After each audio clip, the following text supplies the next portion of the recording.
basketball when they've added Buddy Hield and replaced Clay. Buddy Hield is actually playing defense for like one of the first times in his career. He has Buddy Hield. Dude, he has the motivation to play defense now, and he's always shot the ball so damn well. So I think that I think that addition's a lot bigger than what people give anything credit for. Yeah. My pick tonight is Warriors. I think they're hand Cleveland the first losses. What's up, everybody? Biggest show of the year, man. Post-trade deadline. Let's go. I mean, news is breaking so fast, we had to wait to go live because stuff's just coming in. It's just rolling, right? You know, the news is happening. It's just wild. Trey was on the phone with Shams right before this. That's why he was late. Trying to figure out where people are going. What's next? I mean, what we're going to find out. You know what? I do miss the Woj bombs, though. You know, I miss that. Yeah. Do you think this is crazy? Serious conspiracy for you. This has been the wildest NBA free agents or trade deadline that I can remember. And I mean, my life. Well, just Luka alone is the wildest. Yeah. I mean, it's been wild. And this comes on the heels. I'm just going to throw this out there. This comes on the heels of the whole Christmas Day situation where the NBA kind of got flat-footed there with the NFL, and attention has gone down. Is this all just to get eyeballs on the NBA, or is all this like real stuff? Like, man, it certainly helps. Yeah, I know. I've seen a lot of chatter about that. It's like, oh, the NBA needed ratings, so they went in. I think actually Tommy said it was the reverse of the Chris Paul thing. It's like, let's give the Lakers Luka Doncic and really shake things up and get everybody talking. So, well, job well done. Yeah, exactly. Yeah. Job well done. Speaking of a job well done, Josh Lyles, my man, good week. Yeah, not a bad week. Good. This is I was telling Kale before you got in. I was like, this is the one week that was worth winning this week going into this show. Well, and you picked up some points on the leaderboard for somebody who missed a week. I'm just saying, for somebody who missed a week, like you're not that far off, dude. Like, yeah. I need a couple more though.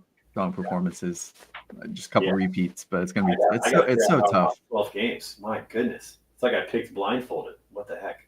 Hey, as bad as I was, the fact that I didn't pick the first 7 games and I was only 5 games out total and 1 game out, lost 1 game in the overall standings. You know, dude, I'll take it. Not bad at all. Yeah. I was like, what did I text you guys? I'm like, I just joined the dumbass club. And so you were really 8-6. I mean, that's not bad. Yeah. 57% too for the year for Trey is pretty damn good for the whole year. It's not bad. I'd love to see it be over 60, but I'm gonna have to really step it up. This week crushed me pretty bad. It was not good at all. I'm most excited though. I gotta say, I'm most excited about the tiebreaker situation. I mean, I'm still leading the tiebreaker situation, you know, and that was a downfall for a couple weeks for me, and I feel like I've really honed it in here. I've had to up mine a little bit. I've been a little bit shy recently, so I started to up it a little bit because 215, 220 is just not enough on most games. It helps if you learn how to read, and I finally learned that it's focused on the last game. So now I've got a little bit more strategy involved. I was just willy-nilly it for a while there, just like I don't know. Yeah, exactly. That kind of changed everything. So yeah. So Josh is a big winner coming into the trade deadline. Trey's got an 8-game lead on me, 11 on Josh, and Think Freight is pulling up the rear, 17 games behind. So, oh, Tommy. Yeah, I will say, man, we got to change up the intro. Because every single time I hear the positive talk about Buddy Hield in the I know, I laugh. Makes me laugh because he was so hot those first 2 weeks of the year, and then now it's like, no, it's not the best take at this point. Yeah. Well, that's why we left it on there because it is like so like off compared to where he was to begin with. So, but it's funny. I was thinking about that last night as I was watching the game because I was watching the Warriors Lakers, and I'm like, I don't even know if Buddy Hield did anything in the game. I mean, he hit some threes, but man, like he's just a catch and shoot kind of guy. When he puts the ball on the floor, it's one of those things where you're like, oh no, man, kind of stop. Right, this I is don't scary. know. It's almost deer in headlights. Yeah, it just kind of makes me nervous. Yep. Let's get into these moves really quick. Yeah. We're on shorter time for today. Do we start with the large one first? I mean, well, I don't see why not. Yeah. I think so. I feel like we got to. What's the general take on the Luka AD trade? Talk about it. I'm curious for both your opinions on both sides, right? For both the Lakers and the Mavs, short term plus long term. I'm interested in what you both think on that. Well, this is my initial thought. They must have been so fed up with Luka's defensive posture and thought that was going to be the reason that they were not going to get a championship, because Luka got them to the championship but didn't win. And their statement about why they made the trade was really interesting. They just said defense wins championships. Like, that to me is a shot at Luka. Now, Luka's not a great defender. Is it effort or is it skill? Is that going to change now? Is he going to be fired up about that? I don't know, but I think that, we talked about this on the show a lot of times. It's not always having the best players; it's always having the right players. If Dallas, with this trade, even though they got an older Anthony Davis who's still a skilled player, if Dallas with this trade turns into a team that actually plays really well and gets to the championship, this will look like a really smart move. Yeah. This is the beginning of turmoil in Dallas and mediocre play for the next couple of years. It's going to look really foolish. But to me, it felt like the leadership was just really upset about the defensive ability and posture of Luka. And I mean, maybe kudos for having the balls to do something like this. Maybe totally foolish and emotional. I don't know. We'll have to see how it plays out.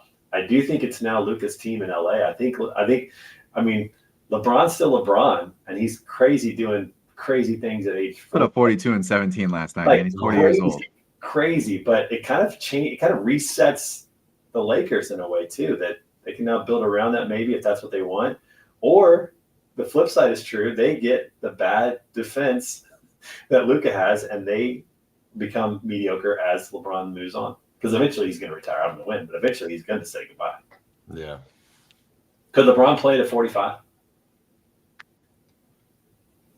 When he puts up 42 and 17 against the Warriors, you can't now. Right. 5 years down the line, sure, he can still give you 16 points. Yeah, I mean, would he want to? I mean, he could probably still get. I mean, can you imagine a game where LeBron can't give you 20 points? Not right now, man. And even still with that, I still think he's the best passer in the NBA. I still don't think there's anybody that's, I know Trae Young's leading the league in assists. He's my ATL guy, but just year over year, when you watch the passes LeBron makes at the speed and just like the finesse and threading the needle and stuff, it's just different compared to everybody else. So there's definitely no reason for him to get to 44 for sure. Yeah. I mean, I think that's the case. But to go back to this, my final take will be my heart wants to believe that Dallas is going to win on this because they made a move of conviction. That's what it feels like. Mm-hmm. My head says that Lakers got a nice gift here and that it's going to continue their legacy as the premier franchise in the industry. Yeah. Yeah. That was good takes. Kale, what do you think? Well, this is how big it was that my 18-year-old actually called me. He actually picked up the phone, and I'm like, "Oh, well, great! What's going on?" Yeah, it wasn't a snap or anything like that. He called me. He's like, "Do you see the trade?" I'm like, because it was like 9:30, I'm like, "No, what?" He's like, "Luka." I'm like, "Luka what?" And he's like, "To the Lakers." I'm like, "Oh, I got to check that out." So that's how big it was. It forced him to pick up the phone and call me. He was over at his buddy's house. So start with that. It was big enough for him to do that. Man, I just think about it like if I was in those GM spots, what would I do? Obviously you don't have all the details, so it's a lot of speculation. I don't trade Luka Doncic. I don't care how bad he is at defense. I just don't trade him. And I know if you look at the Mavs organization, the leadership has changed. Cuban's no longer in charge as far as being that guy because he was an absolute huge Luka fan. But Nico Harrison, said it like you said, is defense wins championships. And if that's your belief and that's what you're going to build your culture on, then he had to make a decision. And he did. I still don't do it, at least not with getting out a king's ransom of picks and players. And they didn't do that. No. That's why I feel like it was maybe emotional. Yeah. And maybe it's not going to work out because if you really want to get rid of Luka and you're thoughtful, you get a lot more than what you got. Yeah. I mean, I could have got more picks. Yeah. I just go back to AD and I'd have to look at it, but I want to say it was like 4 first rounders the Lakers gave up or something. And obviously they didn't trade a player of his caliber with Brandon Ingram. And I forget, there was a couple others, maybe Josh Hart. Lonzo Ball, Josh Hart, I think, with Brandon. Yeah, Ingram. the three of them. Yeah. So decent players, but they're not an AD or Luka even equivalent, even though Brandon Ingram is amazing. He's not one of those guys. Yeah. They got a championship out of the trade. So so for the Lakers, it's great. So I'll say this. If the Mavs win a championship because of this trade, it was a good move. If anything short of that, it's a bust. But that's the NBA and that's professional sports. You get measured on championships, right? If you don't win them, it's unfortunately, even though it could be a good season, you didn't win it. So I go to the Lakers and I make that trade all day long. It's energized them. We were talking trade before you jumped on. Is like the last two games the Lakers have played really well because they're energized, right? Right. So can they maintain it? They're only like that. They're trying to jockey for their spot when he comes into the rotation. They're in. I mean, Austin Reeves is like I'm a ball handler. What am I going to do? Right now, I'm the third ball handler on the team. Right. Yeah, that's pretty wild. Do you think that the Lakers will use Luka the same way that the Mavs did, really running everything through him, or do you think that they'll try to, No, not with JJ. I think that's one thing I really do like about JJ because he's a shooter first, right? And it's kind of gone away a little bit, but the first 10 games of the season or 14 when they were like 10-4, the sets that they were running, I've never seen the Lakers run that. A lot of action, a lot of off-ball stuff, a lot of just movement. So if they can incorporate a little bit of that, and if LeBron's off ball, you can't stop that guy going downhill, And now you got Austin Reeves. He's a pretty good player. He's a good player. And now you got a lob threat. I don't even know anything about Mark Williams other than he just got traded to the Lakers and he's got decent numbers in Charlotte, but I've never seen him play. But he's 7 foot and 240, so he's a lob threat, which is huge for Luka. He's definitely a upgrade from Jackson Hayes. Jackson Hayes is not it. No, he's so soft. Just watching him play, it's like it's crazy. Just gets pushed around. Yeah. So for me, I to sum it up, if I'm the Lakers, I make that trade all day long, and if I'm the Mavs, I don't make that trade. That trade for sure. I mean, you give up AD, who is a quality player, but you don't give up a lot. I mean, that's great. It's pretty wild. It's pretty wild what they got in return. Yeah. So yeah. I mean, to me, we wanted him out so bad. Yeah. Just speaks volumes to that. Like, they had to have. Yeah. It was funny for me too, Kale. It's kind of like a similar situation where my sister called me, and I go to bed pretty early, but my sister called me past 9 o'clock. She never calls me past 9 o'clock.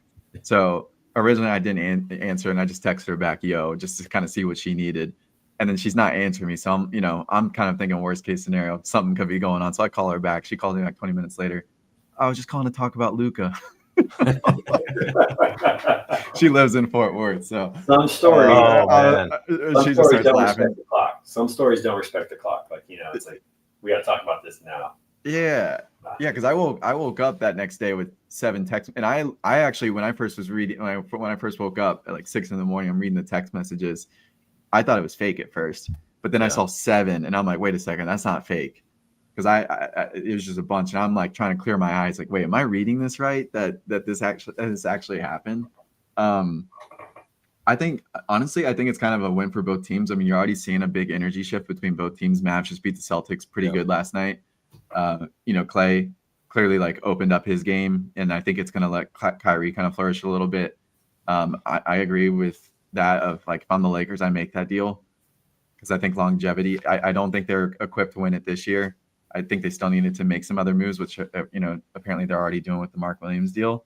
But yeah, if I'm the Lakers, I think I do make it. I think the dynamic of Luka and LeBron's going to be a little bit hard to figure out at first, but I think if both of them can kind of embrace like more movement, pick and roll action, I think those two could actually be pretty nasty in pick and roll. I know, that's what I thought too. Put those two in a pick and roll. Yeah, like pick which one. Who really is going to guard that? It's going to be tough, man, because both of them making their IQs are just insane, and they can both get a triple double any night. Yeah. So that is going to be, I think, eventually fun to watch because LeBron can still move, and I think it's just going to be about getting Luka to move. I think with Luka, like watching him in the playoffs and the championship last year, he just had some maturation he needs to go through. I couldn't stand just like watching him complain with the refs. Right. It's almost like, and it's almost like he'd give up on defense. And look, man, that's not going to win you a championship, right? If you're complaining, pouting, and honestly, is he potentially doing it because he's out of shape? Maybe. Like, who knows if he can actually sustain it? Like, he may be doing that so he doesn't have to get back on defense and whatnot. But that's not going to win it for you, especially your lead player. Your lead player can't be doing that. So I feel like Harrison just kind of got sick of that stuff. There is a deeper story where him and AD just have a really good relationships. It's also where relationships in the league matter. We've also seen this with guys where they're super close during All-Star weekend. It happened with Kyrie and Kevin Durant years back with Brooklyn. They end up playing together. But these guys talk about that stuff during the All-Star break, during, USA basketball, about playing together. Yeah. I think that's what happened with Kevin Durant and Devin Booker right now, which is not working out, unfortunately. But I actually think so now that the Lakers are making more moves, I think I'm a little bit more optimistic for them. But I actually think it's a fantastic move for the Mavs right now, because I do think the league is now more win now than ever. And it's not, hey, what are we going to be doing 5 to 10 years from now? The league's just not like that. You'll be fired as a GM. You'll be fired as a coach so fast. And they're not good enough with Luka, just personal opinion, with the current team and the makeup to win and to beat the Celtics from how they did last year. Right. With Anthony Davis, they could beat the Celtics because he's like the difference maker you need on defense plus on offense, but primarily on defense. Kyrie can still give you 30. Clay had an outstanding game last night. He's not going to do that every night. We know that, but they still got other pieces like Dinwiddie who can give you 20 off the bench every now and then. So I actually really like the move for the Mavs. I actually think that they can beat anybody personally, and it's the biggest factor. You got to stay healthy. Yeah, that's always AD's thing is staying healthy. Yeah. Street clothes, It does go back to street clothes. It does go back to though the right players versus the best players. Yeah, it goes back to that. I mean, you look at some of the teams that have won.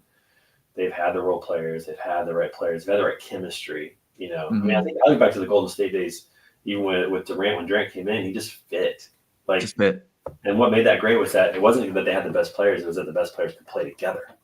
Mm-hmm. He adopted to the system with them, right? He got into all the movements. He's willing to be on ball, off ball. Yeah, because with like take Steph. Steph's not always on the ball, bringing the ball up the court. Like he's running. He's running motions and off the ball action. And Durant embraced that a little bit too. So that's what's going to be interesting to see about the Luka and LeBron dynamic. But I mean, shoot, man, there's an argument to be made that Kyrie and people are going to sleep on the Kyrie AD duo. That could be the most dangerous duo in the league, possibly. Yeah, you never know how they're going to mesh together, how they're going to work together. So yeah, we'll see. Yeah, no, that's great. What's your other like underrated trade that you think is really going to make a difference for win now? De'Aaron Fox, like no doubt. I'm pumped up about that for the Spurs because they didn't have to get rid of Stephon Castle. Yep. And Fox is a guy that can take the ball down. I mean, he won clutch player of the year 2 years ago because the guy was just killing everybody in the fourth quarter. Mm-hmm. But he's in his prime right now, still probably getting better, has improved his jump shot and everything. Just a really, really tough guard. And within 3 years, Wemby will be the best player in the league, if not 2 years from now. So you take that, and they arguably have the best rookie in the class, one of the top 3 rookies in the class in Castle. You're just now a place where why would you not want to go play for those guys? But that one's going to be one that's people are going to look back probably on this whole deadline and say, damn, that was a move that made a huge difference, I think, for the whole league and the West. Yeah, that one's huge because now you have one of the fastest players and the tallest, and I agree Wemby's just going to continue to get better. Yeah. And you want to talk about a lob threat because I think I saw in pick and roll situations like Darren's 6th in the NBA with points per possession and Wemby's like 2nd. And now yeah, you pair those two together, it's like, whew. Yeah. They still need more depth. There's still a bunch of guys on that team. If you looked at the team roster, you're going to be like, who in the world are these people? But yeah, they'll get it. They got a good core right now. Yeah. What do you think, Trey? We had. I'm kind of interested in what the Grizzlies are doing because for some reason they're on my radar. Just wanted to kind of follow, see what they're doing. Yeah. So making a few moves here. They get Bagley and Davis. I don't know what impact that's going to make, but I want to see how everything works out at this trade deadline with them because I just feel like okay, here's my take on Memphis. To me, the Memphis Grizzlies right now are like the Buffalo Bills, like really, really good. Can they get over the hump? I don't know. I don't know if this does it or not, but I'd love to see them get over the hump. I'd love to see Ja Morant play in the final. How electric would that be to have Ja Morant in the final? I think that'd be phenomenal. It'd be awesome. But I don't know.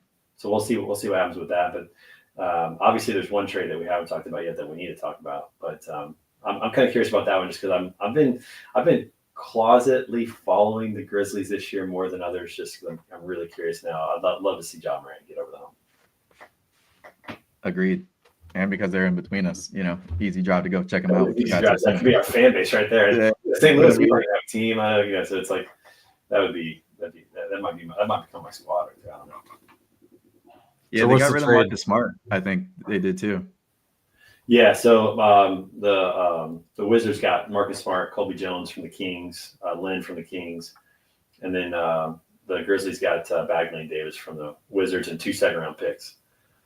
I don't know what years those are though. Are they this draft or are they? I didn't see which ones they were. I'll have to look. I can look. I got it and see. Yeah, and then the Kings got LaRavia from the Grizzlies. There. Yeah.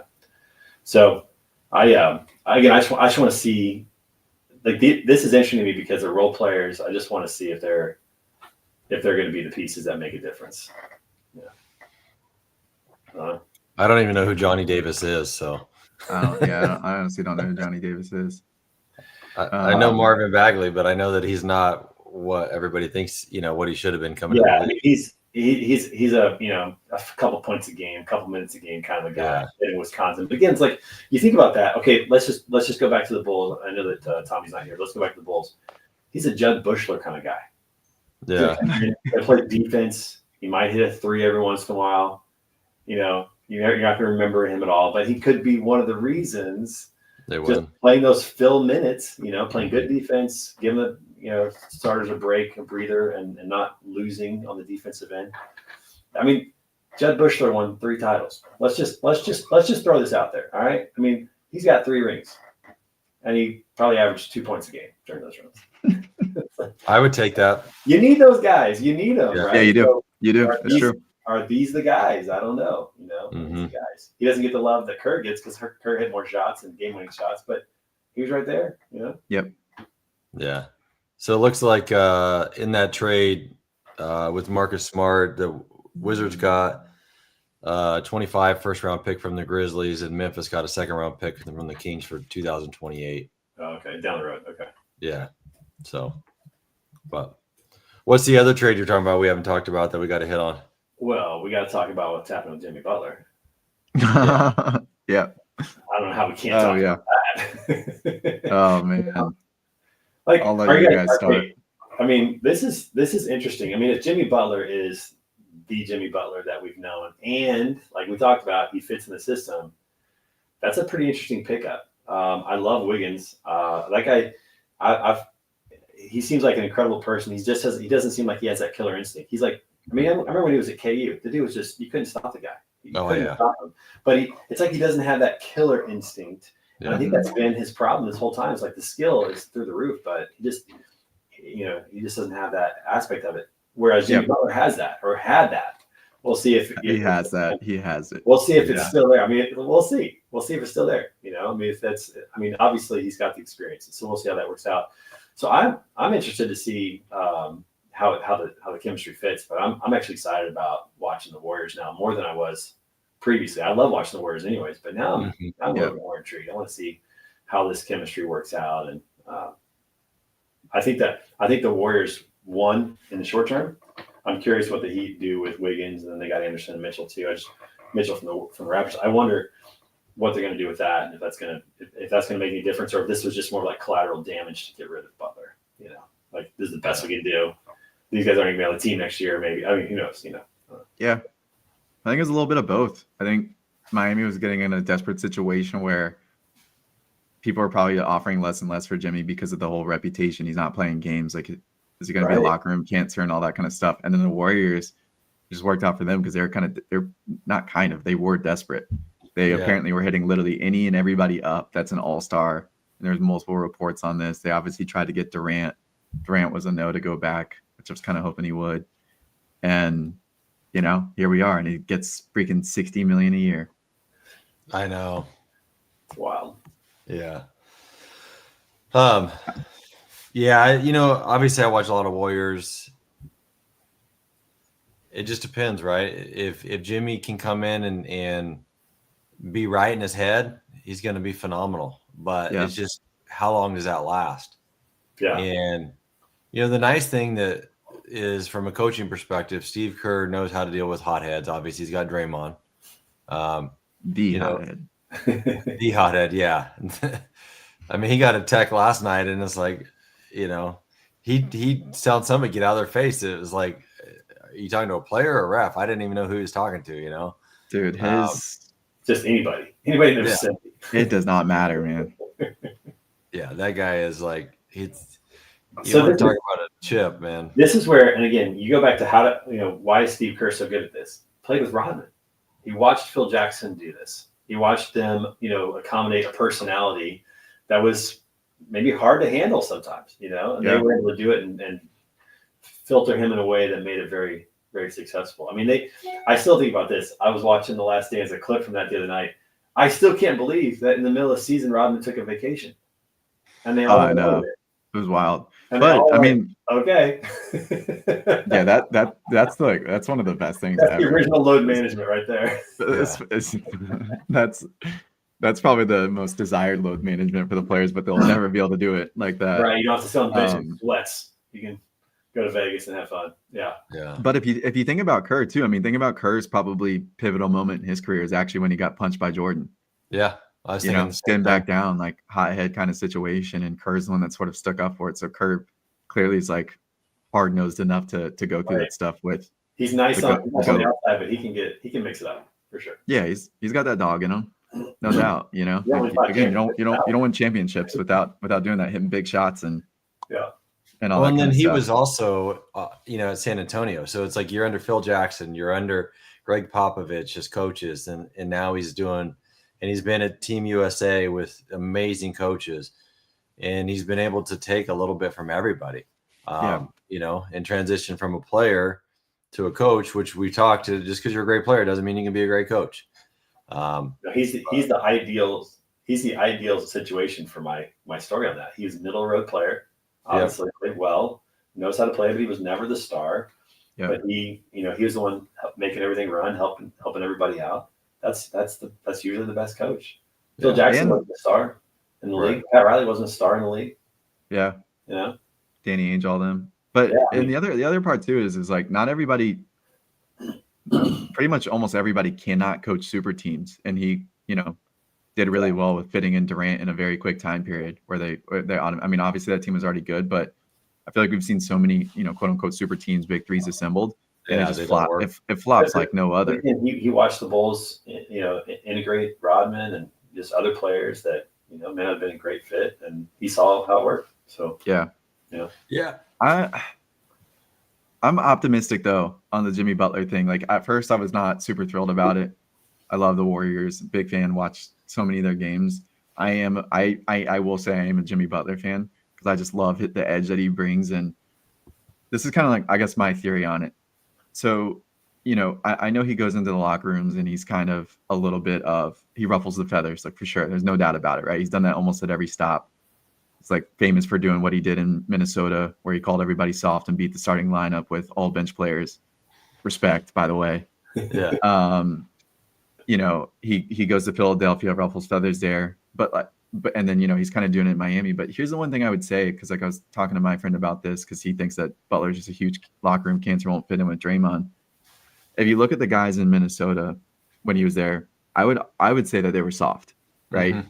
And at the end of the day, like the one thing that he gives more than anybody else is just effort. He's not the best scorer. He's easily not the most talented, but like the guy's effort is just off the charts. Goes to Philly, it's kind of the same thing. I think he's just like, he doesn't fit in with the soft culture. And if anybody would describe Philly's culture as hard-nosed, I don't think that that's the case. Yeah. And then, you go to Miami, and like in terms of just like singular person runs, I don't think there's, you got Steph in 22, obviously winning the chip with his team, where Wiggins was the second best player without the crazy dog in him. But Jimmy Butler willed that team 1,000% by himself to the title game, played his ass off, like so good. The thing that I think is interesting about this is he now actually goes into a culture that is a championship culture, so he can't act like a damn fool. And I think that that's what I'm going to be curious to see is like, does he actually adapt to that? Because now he has something to learn, versus in the other places, he didn't have anybody like a Draymond that he's got to kick in the tail a little bit and be like, hey man, like we got to go. Like this is just a different level if you're trying to get to the championship level. So that's where I'm like slightly optimistic about it. We'll see. It could either work really great or it could be a failure. But I'm just curious to see what offensive sets they run with him because of how he plays. That's what's going to be interesting. Dogs like to play with dogs. Yeah. Yeah. A players want to play with A players. Yeah, man. And so I think the culture actually is that, to me, that's the most interesting part. Is I think the culture actually works. I think you put him on any other team that doesn't have a Draymond, for example, or somebody like that, then he comes in and he bullies the team again or has the same attitude again. But here, like he's with another dog. Like they're gonna run together. Like that, to me, that's fascinating. Yeah, you just can't act like a fool with these guys because they actually have the championship pedigree. You don't. Right? Yeah. He's been there, but like they've actually gotten over the hump. They've proved it four times. Right. And I mean, I'm a big believer in this. I don't think the Warriors ever win one championship if it's not because of Draymond, because I think Steph and Clay would have been too soft. He's the bruiser. Yeah, he's the bruiser. Yeah, you have to have that guy. You have to have that Rodman. You have to have somebody the Bill Laimbeers of the world. You have to have somebody who's going to ruffle feathers and get in there and just kind of bully people around a little bit and stand up to them, that kind of thing. Yeah. Set the tone. So. Yeah. Yeah. No, I agree. So there's one more trade that I think that, and you probably are mixed about this, Josh, with DeAndre Hunter going to Cleveland. I think that's a huge move for Cleveland. Yeah. It is a huge move for Cleveland. That's a good addition for them. I think it's honestly the kind of player that they needed because they probably needed more of a forward in between their two stud guards. That's a huge move for them. I think it sucks for Atlanta. I'm honestly just stoked that Atlanta got rid of Bogdanovich. Yeah. I wanted that guy out for a while. He's just not it, man. Like there's just some players that are it, some players that aren't. And he's just never going to be good as Trey's sidekick. So I'm glad they got rid of him. Karis LeVert will be somewhat of an upgrade, not a crazy upgrade. I think Atlanta fans are not happy about it, but I think we'll be okay. Like they've got other good forwards on the team. I'm just kind of glad they moved Bogey. They got to figure out and get another stud scorer alongside Trey. So we'll see. But that's a big boost for Cleveland. And then, I mean, shoot, man, Toronto got freaking Brandon Ingram. That's also going to be a good addition for those guys. Yeah, I haven't even followed them. They're pretty far down in the. I'm selling my stock on Brandon Ingram. I like the guy. He's a talented player. I don't know where he fits in the league, to be honest with you. I'm just not sure. Like he's like a Kevin Durant kind of like shape and movement, but he's not a Kevin Durant player. And that's where I feel like that's, like he was really great at Duke. It was fun to watch, but I don't think his game translated as maybe some of us thought. Now I will say this, let me go back to the previous one. Kale, you're going to have to rewatch this in slow motion because when you brought up DeAndre Hunter going to Cleveland, Josh closed his eyes for about 2 or 3 seconds, just processing the whole thing in his head one more time. That needs to be highlighted in some way. Just slow it down and put it on social media. How Josh responded to you mentioning that. That was wonderful. That's a good idea. Be like, maybe we can make a meme out of it. That would be so very meme. We just memeified Josh. We did. Yes. We don't need to do all that. It's like It's like my customer just canceled my load. Yeah, that's so good. It was this. It was right here. Here's what it was. He was talking. You were talking, and he goes, I know. Dude, I'm totally gonna do that now. I'm gonna have to watch that one back.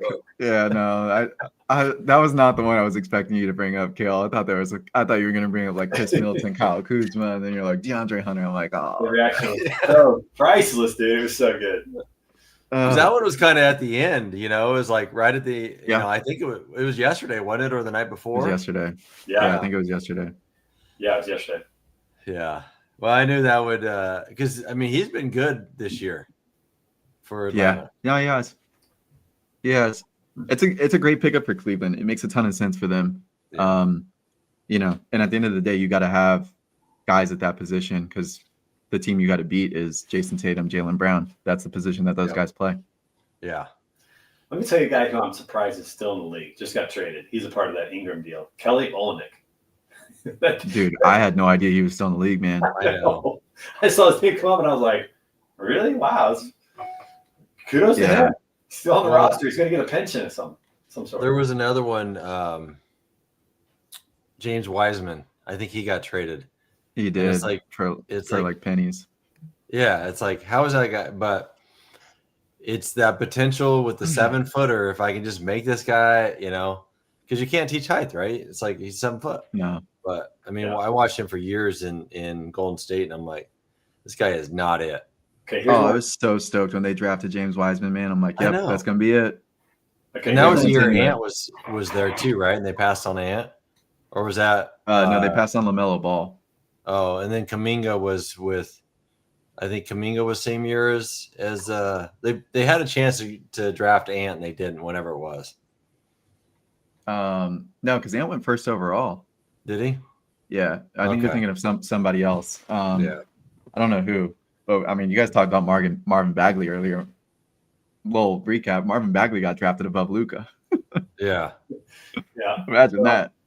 You know, some people got drafted above Jordan too, so it happens. Yeah, true. Hey, one we didn't highlight. We talked about Mark Williams getting traded to the Lakers, but what about Connect and Reddish going to the Hornets? I kind of like what the Hornets are building. I do too. Yeah, I do too. Like maybe not next year, maybe in 27. You know. They got some work to do, though. I mean, well, that's what I'm saying. Like maybe 27, they add maybe one more piece. They play together for a year. I mean, I'm a big fan of Cam Reddish coming out of Duke. I just don't think he's found his spot. I don't think he's just been in a situation that's really worked for him. Dalton Connect has a ton of potential. I mean, obviously he's had a great year. Yeah. That's it to me. That's interesting. What's going on there? Because I like LaMelo Ball. I mean, I kind of feel like he's just out there having a good time, and sometimes that's good, and sometimes it's not. But I think they're going to be a fun team to watch. For sure. You know, I don't know how they're going to do, but you give them a year to play together, and maybe add another piece or two. They need that bruiser. They need somebody like a Draymond like that. But you got some pretty exciting players. Yeah. Shoot, I would love for the Warriors to offload Draymond to the Hornets for Connect. You know, get a little Clay 2.0. I think, dude, Connect's going to be nice. Yeah, I think him and LaMelo are going to be good. I don't think Reddish at this point. Reddish is going to find his way out. He's going to be the Kelly Olynyk and James Wiseman. You know, oh no, he just went for cash. And with Luka going to Lakers, I understand why Connect is moving out. There's just not enough room for him to be in there. But I was actually surprised a little bit to see his name on the trading block, just because I think he has a ton of potential. So it's like short-term loss. He could have been somebody that in 3-4 years could have been a Lakers staple, you know. But I think that's what the Lakers are really good at, trading guys before they hit their prime. They are. Oh, they're great at that. I'm like, and then they'll probably trade back for him in a couple of years, you know, because you know, they like to do that too. Yeah, it's like seriously. Yeah, they got the piece that they needed, though. Honestly, I didn't even really think about Mark Williams as an option for them, because even with AD, they're hunting for the 5 to get a 5, and I didn't even know Mark Williams. And I know like all the Lakers fans are sitting there, you know, putting the memes up of like me on YouTube watching Mark Williams highlights, trying to figure out who this guy is. But he's had games where he's put up over 20 and even 30 in a few games. I'm pretty sure. So it's like you get LeBron and Luke on the floor. They space out the floor a little bit, getting some pick and roll action. Like he could flourish. Yeah, It'll be interesting to see. Well, I don't know if you guys know it or not, but we've gone 40 minutes and we have not brought up the Chiefs or the Super Bowl once. So kudos to you guys. I knew that this was going to happen, man. There's No, too we don't many need to talk about NBA it. Kudos to you. That's impressive. I mean, this is great content. It's worth the conversation. Yeah. How much do the Chiefs win by, Trey? I think they win by 10. Okay. Who scores? Touchdowns? Yeah. So Kelsey gets at least one. I think that Hollywood Brown is going to get a touchdown. I think Kareem Hunt's going to have 2. I think that guy wants it more than anybody. I think was it Xavier Worthy? Is that their speedster?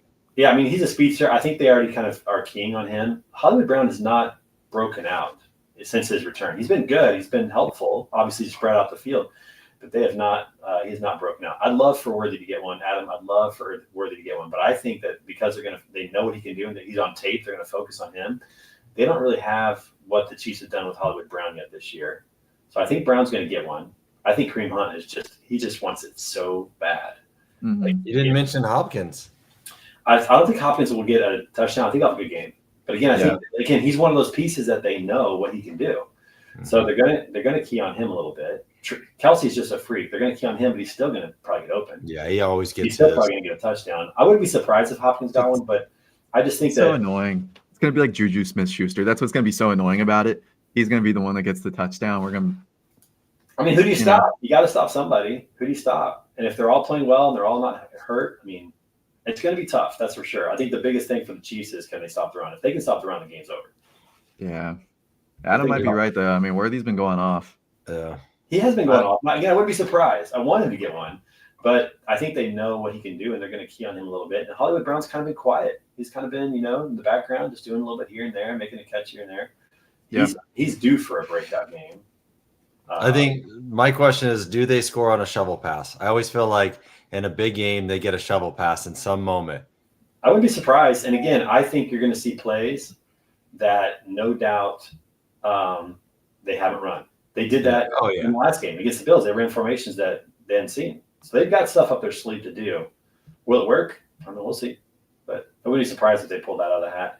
I mean, they've got to get the ball out quick because, Philly has a pretty good defensive line. So they're going to get the ball out quick. They're going to get creative. They're going to try to move things around and, get the ball down the field a little bit quicker, just real quick outs and get beyond the defensive line there. We'll see. I'm excited for Saquon Barkley to run for 182 tutties. It's going to be great. Too. I mean, he very well could. He could. I mean, I love the Chiefs defense, but good night. That guy's just. He's amazing. He's amazing. How did the Giants let that guy go? How? It's so funny. Yeah, so wild. All right, guys, I got to head out of here. We got word of the street. Good work, guys. Yeah. See ya. All right, guys. Talk to you soon.